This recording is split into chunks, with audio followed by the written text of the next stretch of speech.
Welcome to guide Galaxy. আজকে আপনার সামনে নিয়ে চলেছি S23 856 ভেরিয়েন্ট দিয়ে আছে। তো আমরা এটা ওয়াটার রেজিস্ট্যান্ট টেস্ট করে দেখবো।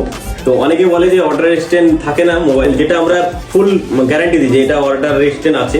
তো অবশ্যই সেটা থাকবে। এবার যেটা আমরা এটা ওয়াটার রেজিস্ট্যান্ট চেক করে দেখবো যে ওয়াটার রেজিস্ট্যান্ট আছে কি নাই। S23 এই যে দেখতে পাচ্ছেন মোবাইল চালু আছে একদম ফ্রেশ, কোনো প্রবলেম নাই, ইউটিউব চলছে। আমরা একটা সং চালিয়ে দিয়ে দেখবো।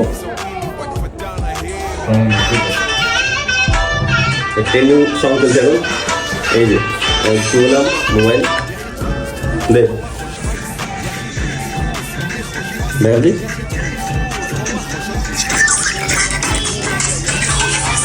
এই যে এখনো অল ওয়ার্কিং, মোবাইলের কোনো রকম কিছু প্রবলেম নেই, সব চলছে। সেটা আমরা বলি যে ওয়াটার রেজিস্ট্যান্ট থাকবে, সেটা 100% থাকবে। এবং কাস্টমারকে আমরা সবসময় চাই যে অথেন্টিক জিনিস দেওয়ার, একদম প্রিমিয়াম কোয়ালিটির জিনিস দেওয়ার। Thank you.